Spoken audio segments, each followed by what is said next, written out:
இந்த தங்கமயில் பண்ண அநியாயம் யாருக்குமே தெரியாமல் போயிடுமோ அப்படின்னு ஒரு மாதிரி லைட்டாக பதப்பதப்பாக தான் இருந்துச்சு. நல்ல வேலை. ஆனால் வந்து தங்கமயில் தேவையில்லாமல் போய் பாண்டியன்ட்ட தூண்டி விட்டு தேவையோடு தான் அவங்களுக்கு தேவை. அதாவது தான் மாட்டிக்கக்கூடாது, தான் படிக்கலைங்கிறது தெரியக்கூடாதுங்கிறதுக்காக எக்ஸ்ட்ரா பிட்டெல்லாம் போட்டு ராஜியுடைய முயற்சியை அப்படியே வந்து இந்த முளையிலேயே கிள்ளி எறிகிறது அப்படிங்கிற மாதிரி வந்து ஒரு விஷயத்தை செஞ்சது. காரணமே என்னென்னா வந்து பார்த்தா அவங்க வந்து நம்ம வந்து எப்படியா எஸ்கேப் ஆயிடணும் அப்படின்னு நினச்சதான். இதை வந்து அழகாக வந்து பாண்டியன்ட்ட அவங்க ஏற்றி விட்டதை கதிர் ஃபுல்லாக கேட்டார்.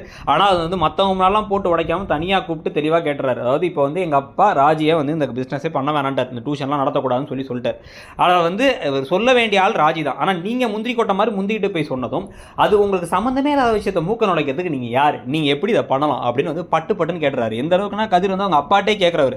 உங்கள் அண்ணீர் பார்த்து ஏன்னா பயப்பட போகிறாரு. இப்போ அப்படியே திருன்னு முடிக்கிறாங்க தங்கமயில். இதையும் வச்சு ஏதாவது ட்ராமா போட்டு கடைசியில் கதிருக்கு திட்டு வாங்கி வேற வைப்பாங்களா, இல்லை கொஞ்சமாச்சும் தான் பண்ணது தப்புங்கிறத மனம் பறந்தி திருந்தி எப்படியாச்சும் அதுக்கு ஒரு சரி பண்ணி கொடுப்பாங்களாங்கிறத பார்க்கலாம். நீங்கள் நினைக்கிறீங்கிறத சொல்லுங்கள்.